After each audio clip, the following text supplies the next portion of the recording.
بسم الله السلام عليكم ورحمة الله وبركاته أخيارتا شرفت له سود هذا دمانتي بكسود هذا مدشنا هويجا هر مركا مجعي وشاكر أخيار وحنا هاي سما فلتش على البرشة إنه كعاوي إني أركان أود وضوح قبسي أو نقدان ضد وحتر له بإذن الله وحم هاد إسكال موليه ماشى نو كل مية ننسو جارسية بشبارك يسن رمضان مركا لبعض وحن ربا إنا هاد علي أديجا oo na soo booqday mar kale madasheena soo booqday haddaad meesha ku cusub tahay walaal soo dhawow kuna darsa kanaalka kama shalay dootin insha Allah wax umad ka faa'iidi doonta salaan iyo soo dhaweyn kadib walaalahay waa maxay mowduuca aan maanta idin wado kor waxaan ku qoray xalka xiriirada xumaaday ama waa maxay dawada xiriirada xumaaday dawadaas isweydiinaysan hadduu Ilaahay idmo waa idin sheegi doonaa dawada inta idin sheeg kaliya iskama tagi doonee waxay magaceedu tahay dawada waxa idin sheegi doonaa dawada waxyaabaha ku dhex jiro faa'iidada ay leedahay iyo dawadan sida loo qaadan lahaa oo loo isticmaali lahaa ma arkino sida dawada macnaha ayada laftigeeda haddaad aqoon sida loo qaato oo iska bedeli sida dawada sun isku bedeli kartaa saas darteed ayadan insha Allah dawadan waxa idin sheegi doonaa sidii loo kala qaadan lahaa iyo wadooyinka loo mar lahaa marba habeen iyo maalin intaad cuni lahayd ama aad cabi lahayd waxa waaye mowduucan wuxuu kamid yahay mowduuci aan ugu talagalnay bishan barakeysan ee Ramadaan oo aan isniin qaasatan bishan waa muhiim dadka inay maqlaan mowduucyadan oo kale mowduucayna koobaad waxa nooga soo hadlay walaalkeen Khadar Xaashi Cabdi oo noo ahay Quraanka waa Ramadaanka iyo Quraanka xiriirka ka dhaxeeyo ama xiriirka ka dhaxeeyo Ramadaanka iyo Quraanka mar walba sida loo qaado marka xiriirkaas iyo muhiimadiisa walaalkeen Khadar Xaashi Cabdi hadduu Ilaahay idmo nooga soo hadlay muuqaalkan waa ka heli kartiin wali kanaalku ku jira mowduucayna labaad wuxuu ahaa mowduuc aan ahaan mowduucyada aan sameeyay ilaa hadeer midda ugu jeclahay oo ka hadlayay qabyaalada oo aan shaydaamada waaweyn intay xiran yihiin bishan barakeysan lagu jiro cudurkii dalkeena eber ka dhigay ee qabyaalada ahaa dadkii Soomaaliyeedna sidoo kale eber ka dhigay haddii maanta laga hadli waayo oo bishan barakeysan intay dadka shaydaamada ka xiran yihiin dhagahooda macnaha wanaag u soo jeedaan hadaa ka faa'iideysan weysid oo macnaha dadku u gudbin weysid mar kaleeto waqti loo mehelaayo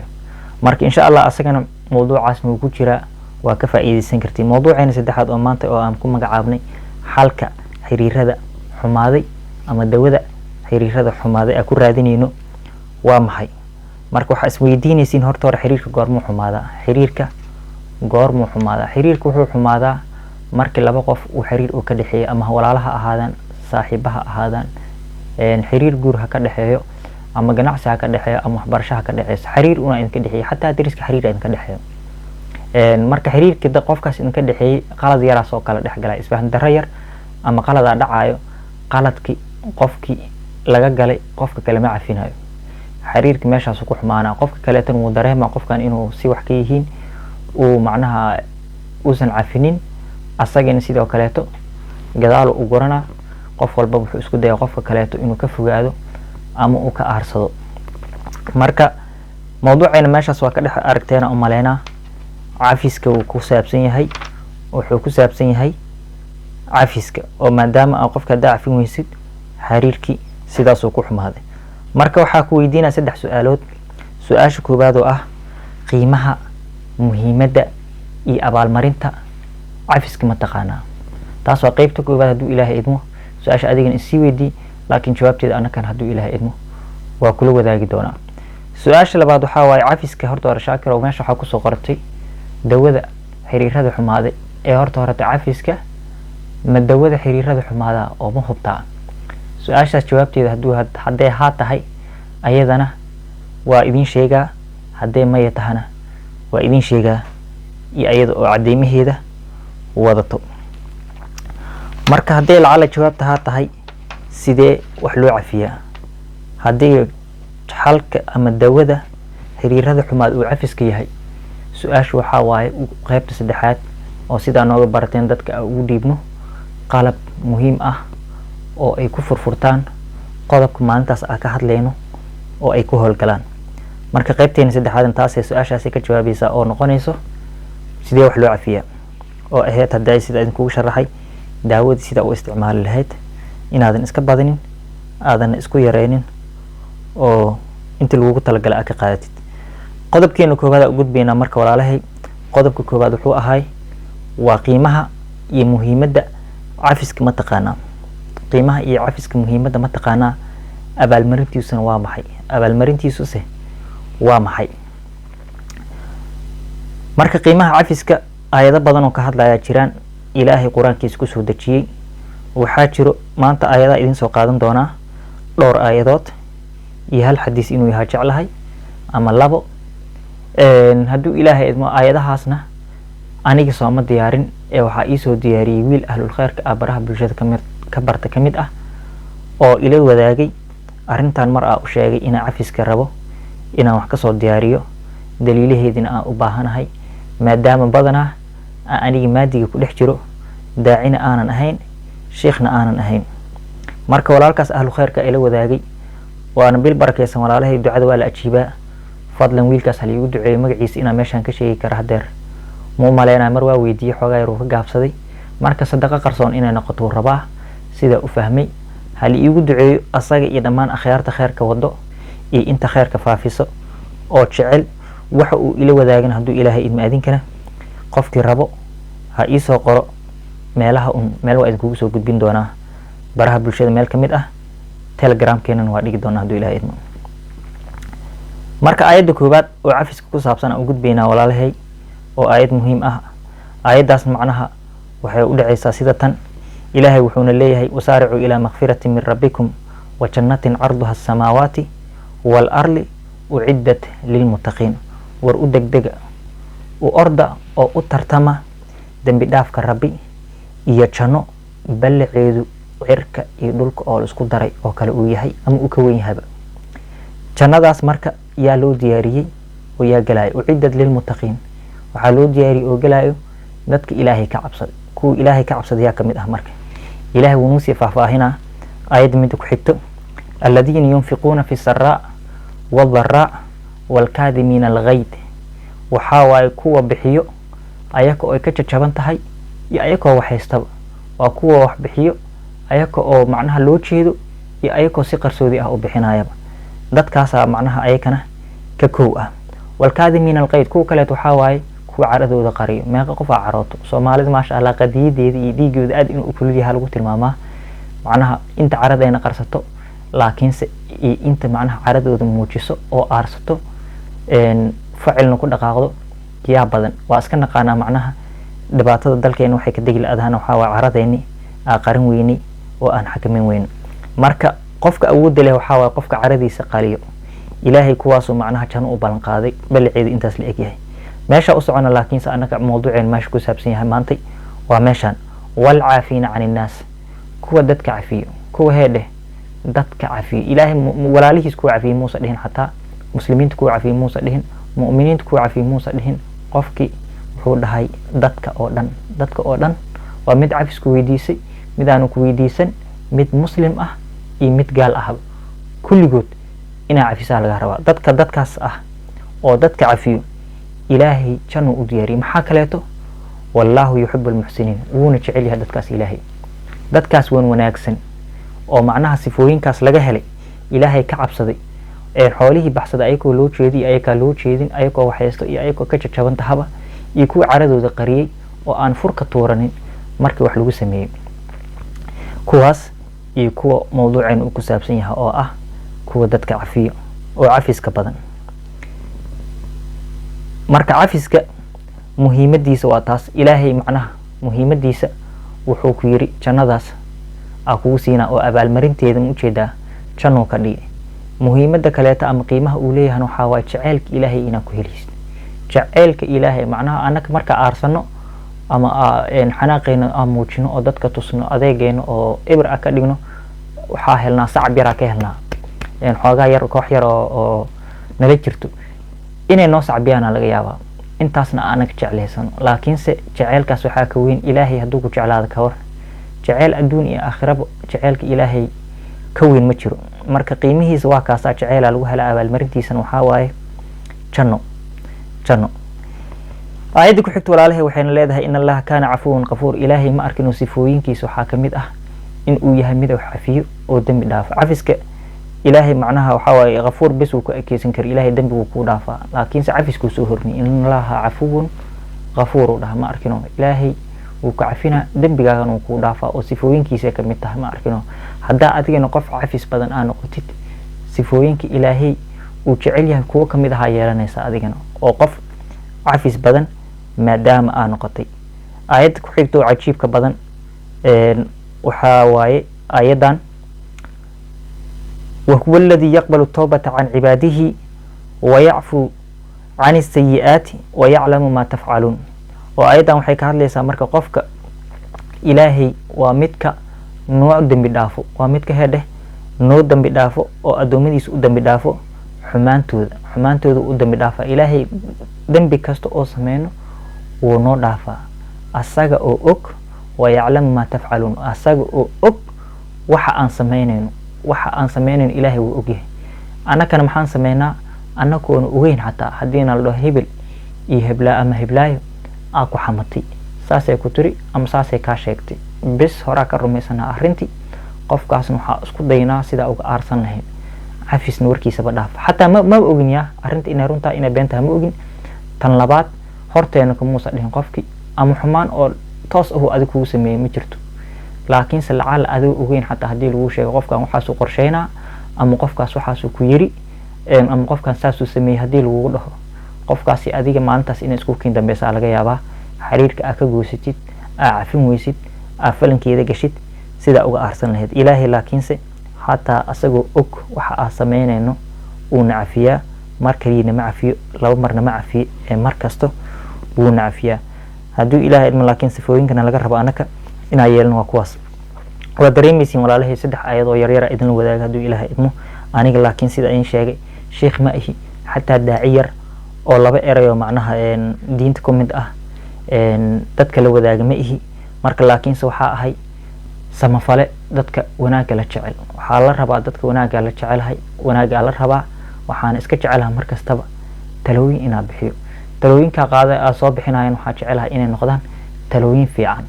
oo ay dadka wax ka faa'iidi karaan ee ay noloshooda ku wanaajin karaan hadduu ilaahay idmo adduuni aakhiraba anficaysa. talada maanta idin wada laakiin tala ana iga imaata ma aha, tala aniga heedhe iga imaata maahan ee waa tii rabbi tala ilaahay uu nasiinayo waaye. taladu ilaahay nasiinayo aayadana ku jirta, bal aayadan wax yar ila dhageysta. khudil afa wa'mur bil urf وأعرض عن الجاهلين. خذ العفو إلهي وحوك ليه ورعفس كقاضو أرسشو يعفس هدي الوصو بندقو عفس كقاضو. خذ العفو وعفس كقاضو وأمر بالمعروف. عفس باسم قادين يسيد محاسمين يسا قفك انت عفسيت أهدان وحاسي أمر يسا وناك إنو سمي قفك وح إن لو وناجيو قفا وحكاسمي مركاسي دادك قاركود معنا هدي الوصو قصاصة حتى قفك وحكاسمي كسو قاد أما قفا قفتلي لسو قصاصة qofka cafi waxaana kala toosii dalbataa qofkaas qabiilkiisana in cadaawad loo qaadin. ilaan qof haddan bi sameey qabiil muusa sameeynin macnaha ilaahay meeshan wuxuu nagu leeyahay marka aarsasho argudasho iyo maxaa la dhihi jiray cafis hadii lagu soo bandhigo war cafiska qaado ilaahay taladiisa waaye, taladeeda maahan cafiska qaado ku leeyahay ilaahay. midka labaad waxaa waaye wa'mur bil ma'ruf ay al urf. wa'mur bil urf أي المعروف عرفك أو معناها معروف يوحي وناكسنا لجوض. وأمر بالعرف إلهي وحي وناكسنا أو معناها أخلاق ذي وناكسنين يعفسك يوحي وناكسنا دتك كل طالب دقن هكون موجودا وحبك كامجين كل طالب دتك وحي وناكسنا متك وحي تأسد حاد وحوا أو مهم كأو تطبقا أو أرنتا كتيرنا أركيد ونتد وأعرض عن الجاهلين كو جاهلين تأه أو وناقص أنا أوجين أو دقن كوت الماما محاكو سمين نسا كتشيسو له إلهي كتشيسو dhabarka xiji dhig jalaqa u siinin waxba dhig ha u dhigin waxay ku sheegayaan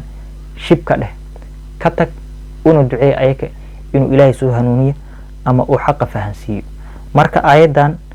ama waanadan ama taladan midka weyn oo aniga idin siin kara ma jirto wallahi. waa mid koobaad ee cafiska badiyo oo cafisi arsasho haday noqoto cafiska qaata. waa mid labaad oo ah wa'mur bil urf oo dadka inaa wanaag amartiin wanaag u sheegtiin oo wanaag fartiin cafiska bis inaa ku ekeysanin midda saddexaad oo marka wax cafisid dad waxa arkaysa ku dhahayo maxaa u cafinaysaa maxaa u sameynaysaa waa inta hortaada kuu sheegayso oo walaalaha ka naxayaan ayagoo wanaag inay ku qabanayaan u moodayaan inta kaleetan laga yaabo macnaha inay kugu caayaan ee ku yiraahdaan waa doqon waa dhagweyn gabadhan waa nacas wax ma ogo kulligood waa lagu dultumtaa saasa la sameeyaa inay yiraahdaan laakiin si ilaahay taladiisa qaadanaysa waxa sameynaysa dhigtaas dadkaas warkooda dhag uma dhigeysid dhag jalaq uma dhigeysanaysid ma dhageysanaysid ee ilaahay wuxuu ku sheegay dhageysanaysaa waa acril aan jaahiliin ka jeeso kuwan jaahiliinta waxba ha dhageysanin aayada kale oo ku xigtan waxay leedahay fa'fu anhum wasfah inna allaha yuhibbul muhsinin war iska cafi oo qalbigaaga mu jeeda cafiska bis ha ku ekeysanay laab salaah waxa qashin ahaayo dhan xumaan ay qabto dhan waxa isku daydaa oo ku dadaasha in aad ka nadiifisid qalbigaaga kadib inna allaha yuhibbul muhsinin markale tu ilaahay nagu soo celinaa inuu jecel yahay ilaahay dadka wan wanaagsan heede ilaahay inuu jecel yahay oo mar kale to meeshan aayad hadda ay waa ku soo marnay tanna sidoo kale to uu noogu muujina qodobka labaad u gudbina walaalahay qodobka labaad u gudbina oo ahay cafiska madaawada xiriirada xumaada cafiska madaawada xiriirada xumaadaya oo cafiska maxalka xiriirada xumaadaya jawaabtu waxa waay ha jawaabta aniga idin wado waxa waay bishaaro waxayna u dhacaysaa sida tan oo waa ha ku bishaaraysta marka jawaabta inay tahay ha oo dawada xiriirada xumaadan oo cafiska yahay xalka oo xiriirada xumaada iyo qabyaalad iyo aars gudashadii oo cafiska yahay maxaa cadeyn marka ha waa idin dhihi karaa oo ra'yi ahaan laakiin si daliil ilaaha idin wada daliil heede oo ilaahay noo soo dejiya idin wada aayadan ila fiiriya marka wala yastawi alhasanatu wala sayyi'atu idfa' billati hiya ahsan فإذا الذي بينك وبينه عداوة كأنه ولي حميم ولا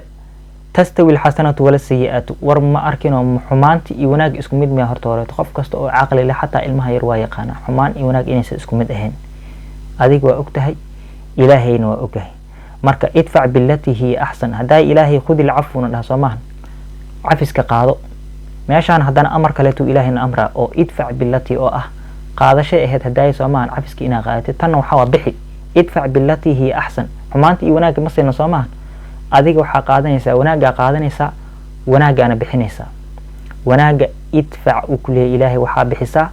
wanaaga bixi hadii qofkaasi adiga ma arkino cadaawad idin ka dhaxaysay marka wuxuu ku noqonaa ka annahu waliyun xamiim adiga ma u jeeda asxaab iyo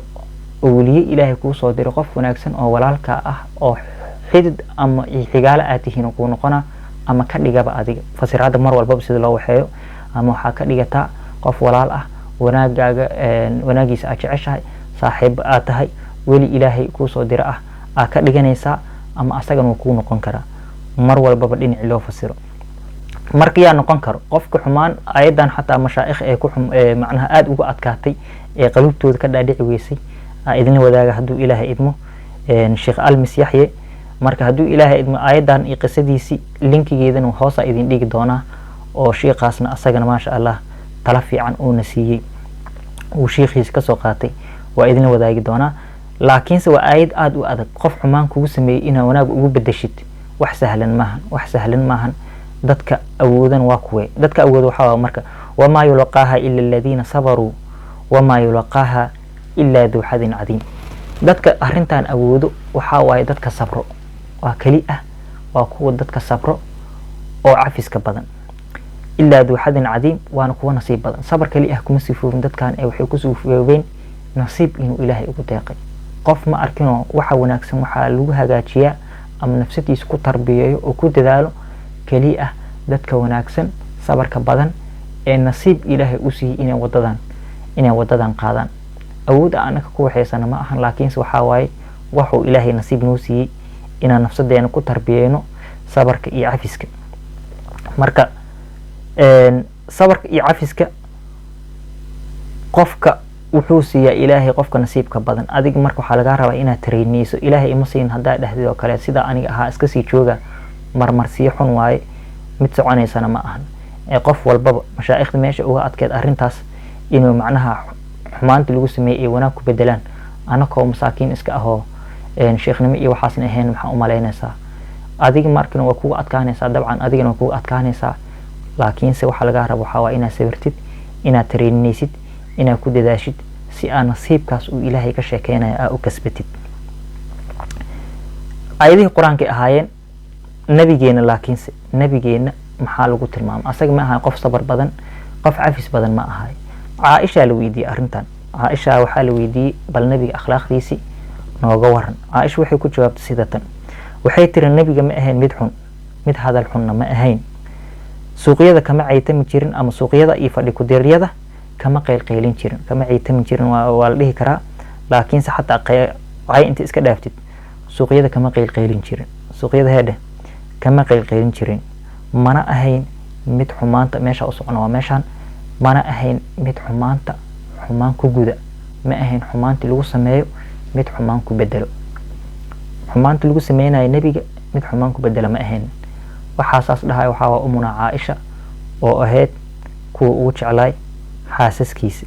dabcan Aisha ayadana haajigeeda nabi Muhammad sallallahu alayhi wasallam way jecleed waxa dhihi karnaa wanaagiisa sheegaysa laakiin cadeen maxaa aha shaakiro maxaa cadeen noo haysa cadeenta waa tana walaalahay cadeenta nabiga asoo arrimaha sameeynayo waa tana qisooyin yar oo ugu soo dhacay kulligeed in kama sheekeen karo laakiin ayagu wixii oo dhan la isku duuduubay hal mar intiina fahansan oo xoogaa yar la socotana way fahmi doontaa inta kale tan waa u dulmar ayadana taas marka waxa cadan u ah nabiga markuu waxay ku soo degay oo Maka inta magaalooyin ku hareeraysan bal lagu dhibaateeyay oo wax wacyi ka qaato uu waayay oo asaga la dhibaateeyay us iyo caloolay madaxa laga saaray la dakhri dhigiisa la daadiyay la dilay sharaftiisa meel looga dhacay si kasta loo dhibay ilaahay uu ka sugayay in uu nabi Muhammad uu la hadlo uu hal mar uu ka bari ilaahayo bal kuwaan way dhibeene eber ilaahu ka dhig ilaahay uu ka sugayay laakiin se nabi Muhammad muusa sameeyay ilaahay muusan weydiisanin in uu dadkan halaago ilaahay muusan habaaran qomkiisa ee nabi Muhammad iska aamuso iska sii dul qaadanay ilaahay u naxariisanay nabi Muhammad wuxuu u soo diray Jibriil oo xaaliyir bal u tag ninkaas dadka si xun ula dhaqmeene ina fasax u haysatid u sheeg ina kuwan halaagi kartid oo ciqaabi kartid nabi Muhammad wuxuu ku jawaabay marka nabi Muhammad wuxuu yiri may waxaan rajo ka leeyahay kuwan kuwii dhaleen iyo ku dhawarkooda ku jiro ee ii dhaaf waa jaahiliin waxay og yihiin malahane uu u cudur daaray ayku u soo cudur daara dadkii waxa soo dhibaato ah ku sameeyay oo u sii cudur daara uu leeyahay hal cafiyo yaan halaagin ilaahay caradiisa Allah ka badbaadiyo dadka ayaga ka soo baxayo raba marka dadka ayaga ka soo baxaya raba uu leeyahay waan u rumooday markii dambeeto tusaale kale hadaa in kugu daran waxa waay ninkii yahuudiga ahaa ee nabiga qashinka gurigiisa markastaba soo hordhigi jiray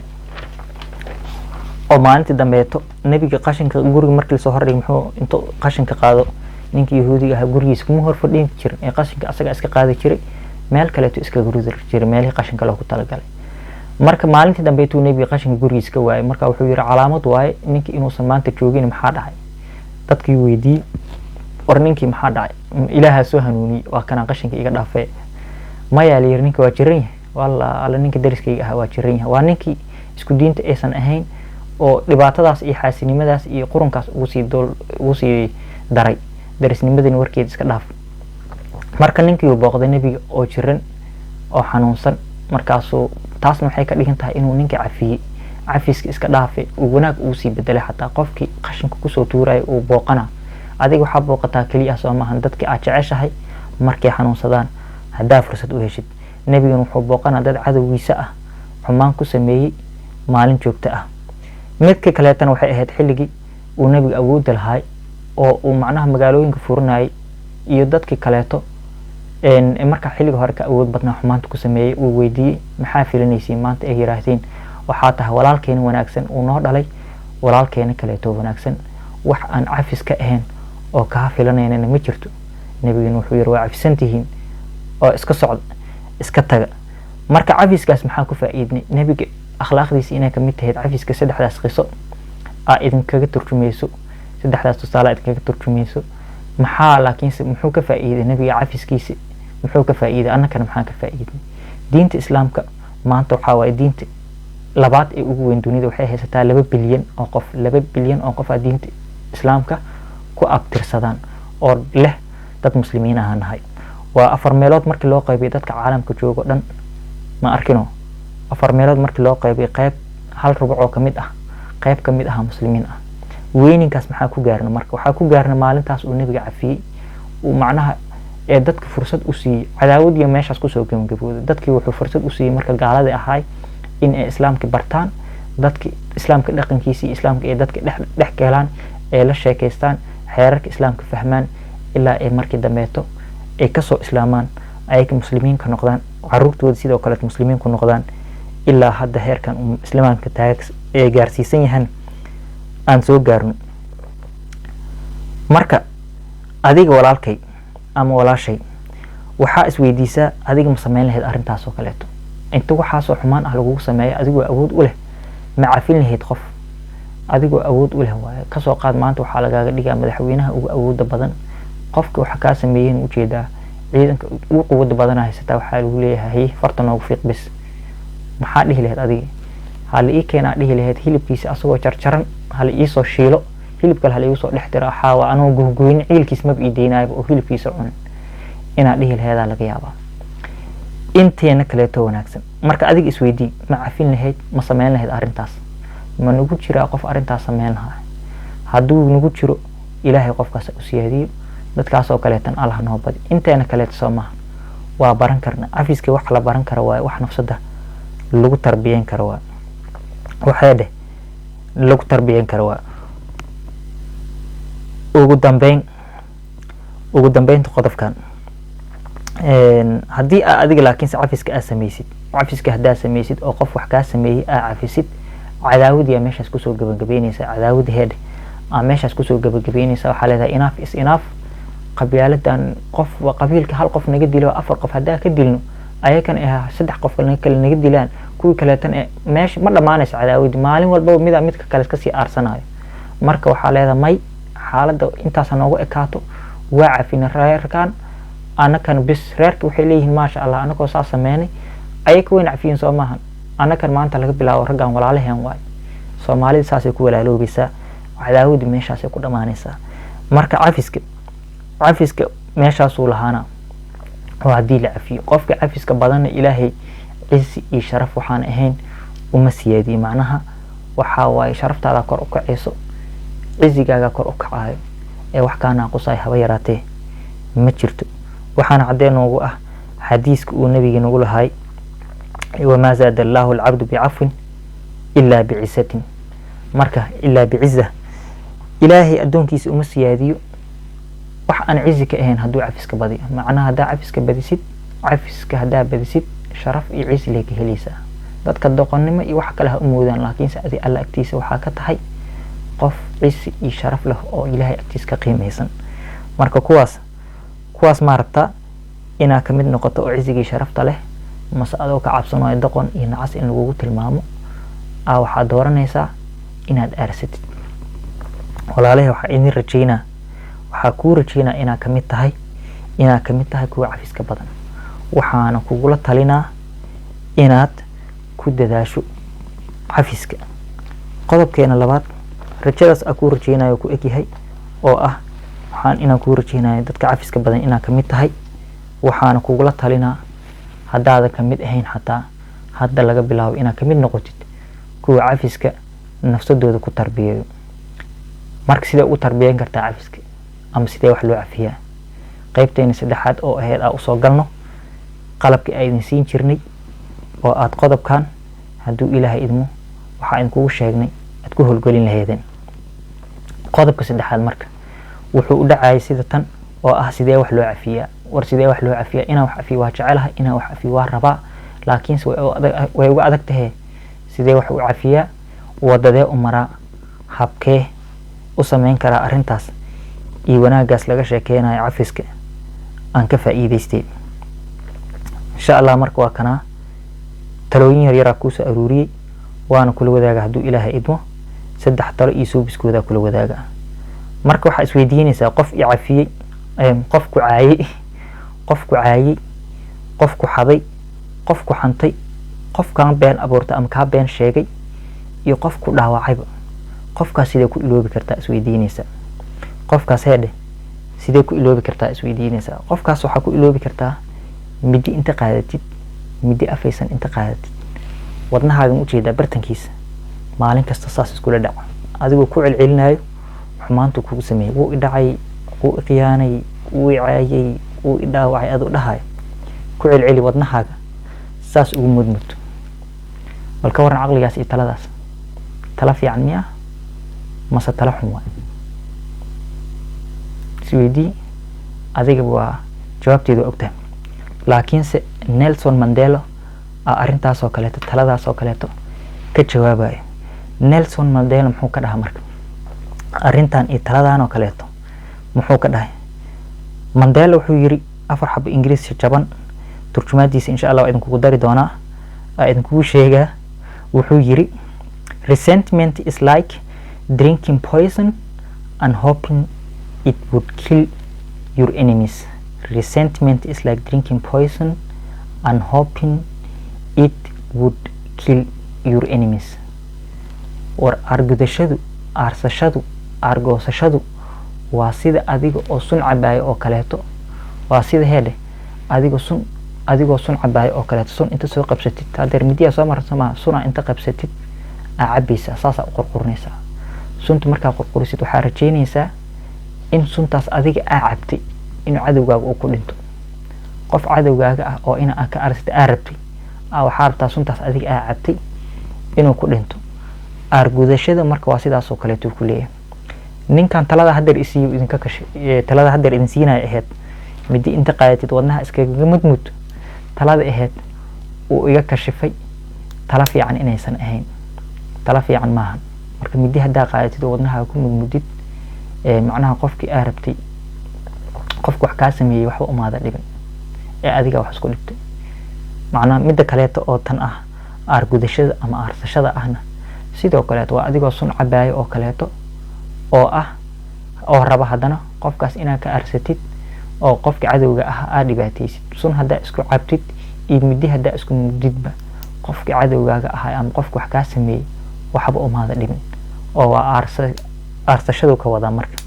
aarsashada laga wada. aarsashada cagsigeed maxaa waa marka?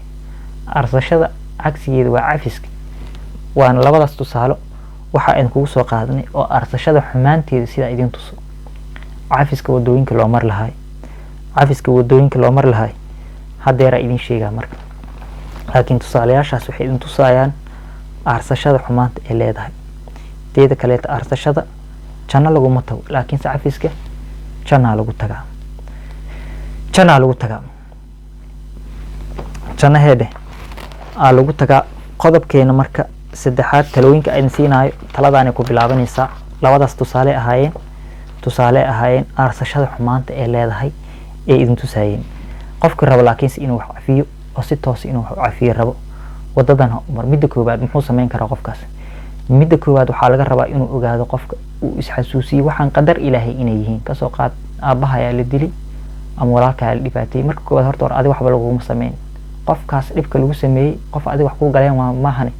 adiga waxba lagu sameyn. qofka wax cafin karan waxa qofkaas dhibaatada lagu sameeyay. taas xaq iska dhig. taas cafiskeedu waxa iska leh dadka la dhibaatay inay fahmaan waa dadka mararka qaarkood qofka aniga walaalkiisaas ku sameeyay cafin kara qofka wax la sameeyay oo cafiska iska leh waxa qofka la dhibaatay adiga waxba kaama gelin. qofkaas dambigiisa Ilaahay iyo asaga u dhaxaysa wax sameeyay. qofka cafin kareetan waxa qofka dhibaatada lagu sameeyay. laakiin adiga dhibaatada hadii lagu sameeyo ka soo qaad dhibaatada lagu sameeyay waxa ogaataa dhibaatadan lagu sameeyay xaq Ilaahay inay ka qadarnid. marka koobaad qof kasta oo noloshaada imaanayo Ilaahay cilmi u keenay, imtixaan u keenay ama wuxuu u keenay in uu adiga wax faa'iido kugu sameeyo. marka ina ogaatid waxaan inay qadar ahaayeen way qorneed. qofkan kugu sameeyay inuu kugu sameeyana ayadan way qorneed. qadarta ina aqbashid waa marka iimaanka kamid ah. marka qadarta ina aqbashid oo ogolaatid inay waxaan qadar tahay Ilaahay xaqiisna ka dhaceen qofkan uu kugu sameeyay waa midda koobaad. taas is xasuusi ogaaw. midda labaad waxaa waaye u naxariiso qofkaas oo cafi si aad adigaba u jecleed hadaa ka soo qaad adiga qalad samaysay sida u jeceshahay in lagu cafiyo u cafi qofkaas oo ugu naxariiso maxaa yeelay adigaba qalad hadaa qof kale ka samayso waa rabtaa in lagu cafiyo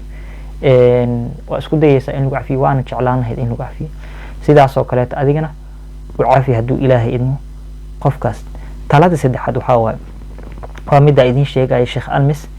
sheekh yaxya sheekh ibraahim sheekh almis yaxya ibraahim waxaa arkay fiideo yariisa uu ku leeyahay sheekh cafiska igu adkaaday sheekh kale tuu weydiina oo turki ah niyahow wuxuu leeyahay maxaa sameeya aayada iga dhaadhici weysuu yiri aayad iga dhaadhici weysay aayadda haddaay oo bilowgeeni soo marayn oo ahayd may bilowga may ahayn dhex bartankii ahayd walaa tastawi alxasanatu wala sayi'atu idfac billatii hiya axsan ahayd war qofkii xumaan kugu sameeya wanaag ugu bedel oo ilaahay ku dhahay haddii asiga asaga meeshaas marka haddii qofku xumaan kugu sameeyo wanaag ugu bedel meeshaas taasaa ka dhaadhici weysa sheekha wuxuu yiri niyahow waxaa waaye aniga soomaaliya kasoo jeedaay arrintaas way ugu adag tahay aayadda ilaahayna inaa aqbalo waa rabaa inaan sameeyaan waa rabaa maxaan sameeyaa sheekho sheekhi marka taladaanuu siiyey sheekha taladuu siiyey waxay ahayd wuxuu yiri waxaa u duceysaa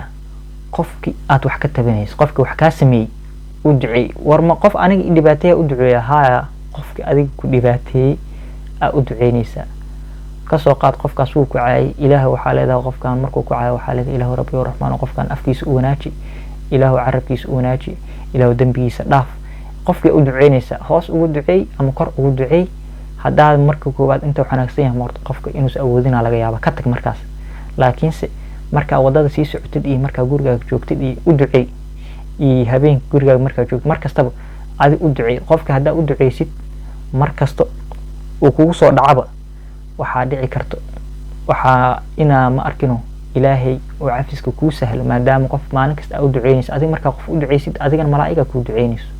ilaahay qofkan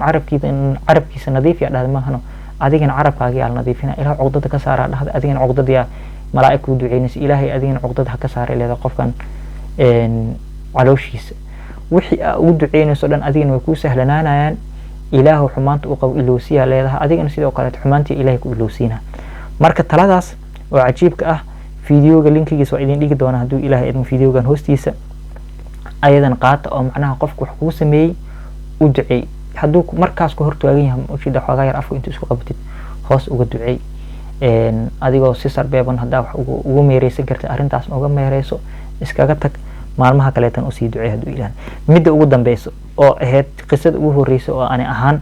cafiska igu dhiiragelisay oo igu boorisay oo aan isir waa fursada keli ah shaakiro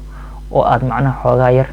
jannada dhinaceeda aad ku raadsan karto maadaama aadan cibaada qiyaamuleelkaaga iyo quraankaaga uusan badnayn qof diinta ku dhex jiro oo aadan ahayn sheekh oo faafiyo diintaasna aadan ahayn marka fursadaada meeshaanay ku jirtaa fursadda maxaa marka